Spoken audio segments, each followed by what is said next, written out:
Okay, so I'm Will Green. I'm Digital Marketing Manager for R.J. Williams Graphic. I have a background in the music industry. I worked for the Ministry of Sound and Roadrunner Records in the UK.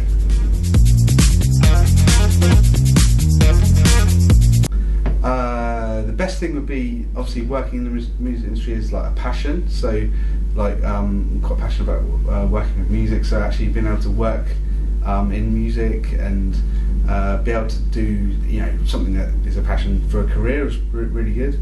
The worst thing is it takes up so much of your time. It's you can really kind of knock yourself out doing it, and it is a big commitment. I think it's because I've got a background in music. I've played music for a long time, which was always a hobby, and I guess it was exciting to think of that being able to be a career and to actually earn a living from that. For my instruments, mainly private tuition. So I had private tuition for like tuba, bass guitar, drums, I think originally violin, piano. I even had theory lessons. So they were with teachers and all sorts. And then obviously I went to Southampton University and studied BA in popular music and record production. A lot of hard work. It was a lot of hard work, a lot of practice, obviously, even on the music side, and then actually having an interest in other areas of music, not just playing, being interested in promoting music, and then what really helped is developing an interest in marketing whilst working in the music industry, so that then made me have a passion and an interest in marketing, so I could transfer that kind of passion and interest in music into marketing.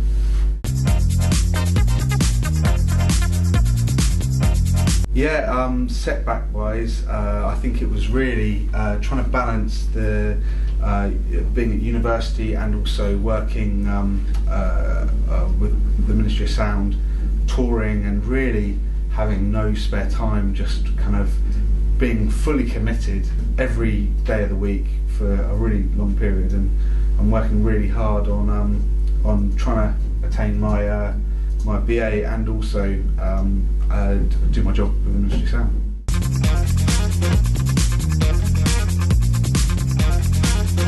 Awesome. It was brilliant. It was really exciting. I met loads of really cool people, made loads of really good friends. I got into a type of music that I wasn't into before. I wasn't really into dance music, and I really got into dance music. I'm still into, not all dance music, but into dance music now. I got to visit every continent with the Ministry of Sound. I got to work with some of the DJs that I'm now really good friends with, some really inspirational people.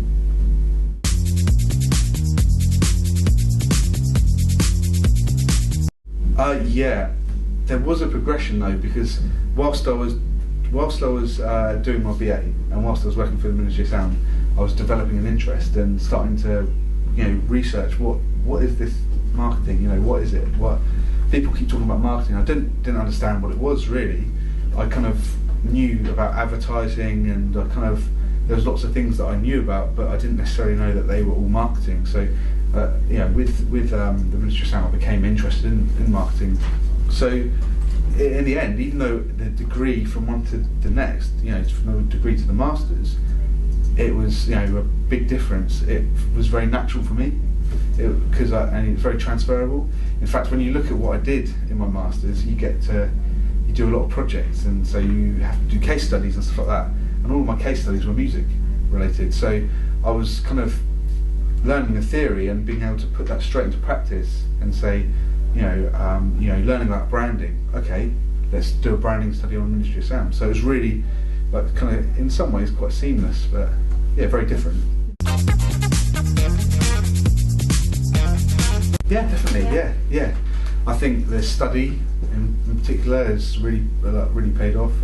Sets you apart from other people. when I did my my masters, I earned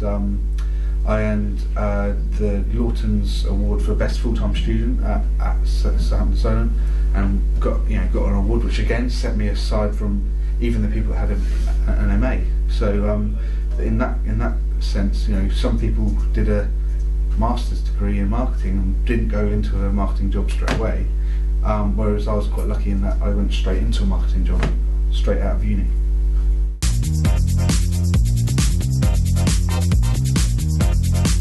Yeah, well, so the way it happened was that I was, playing music as a musician, and then I went into the music industry, and whilst I was in the music industry, I played actually less. So going out of the music industry, I was able to play more. It sounds crazy, but that's what happened. So I guess playing the instruments gave me the passions and kind of interests in the, other things that would help me as a musician and all sorts. And so I guess that I would never have had the interest that I have now and learn the things that I know now if I hadn't have been a musician.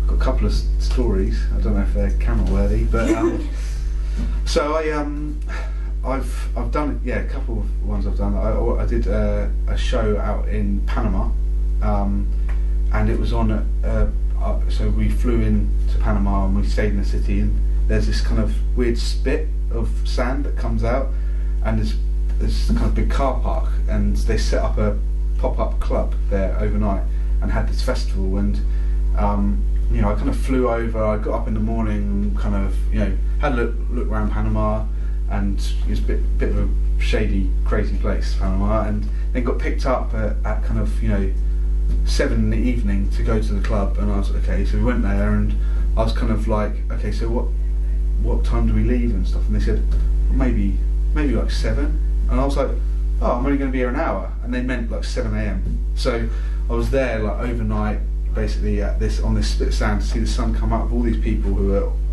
probably taking whatever drugs or whatever, and I was there completely sober, kind of really, really tired, going, this is really cool, but I could really do with going to bed.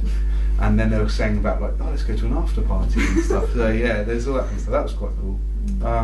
Then Bangladesh, I went to Bangladesh and did a club night out there. Met some really, really cool guys out in Bangladesh who were struggling against some extraordinary circumstances, and had put together basically this Ministry of Sound night in a hotel. And they booked this hotel room.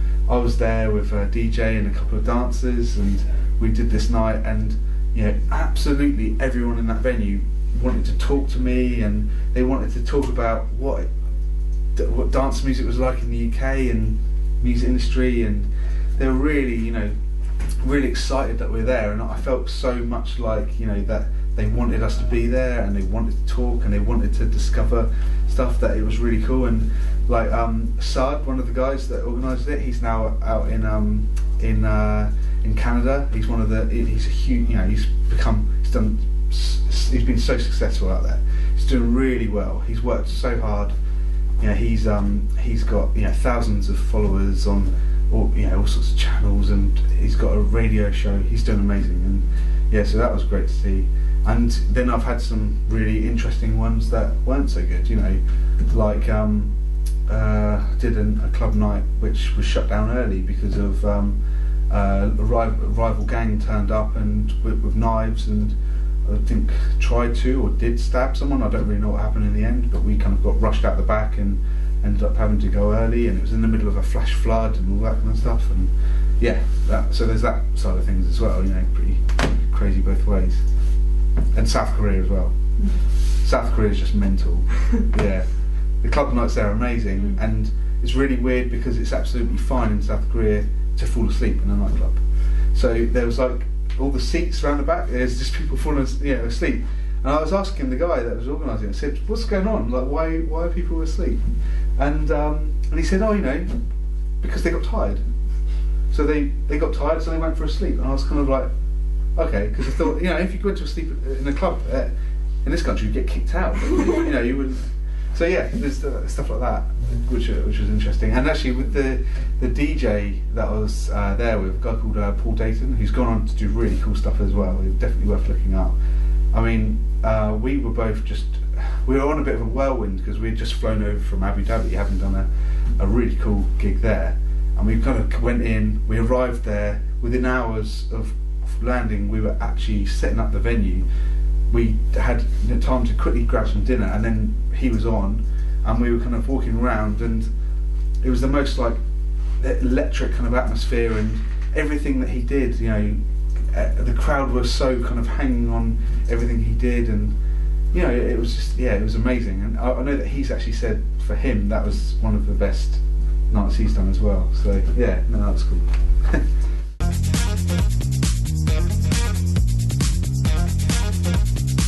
I'd say be very determined.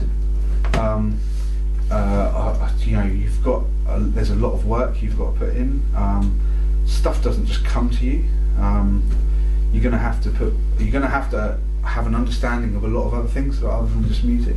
I don't think you can ignore stuff like marketing, and you know, you're gonna have to, you know, do stuff like booking, you know, gigs and putting on gigs maybe, and like getting out there and touring, and just you've got to get yourself out there, you know, at least to start with.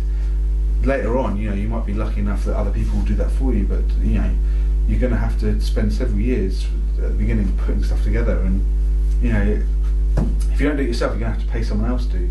And most of us aren't lucky enough to be able to start off as musicians and be able to pay, you know, thousands of pounds for people to do your PR and marketing and all that kind of stuff, you know.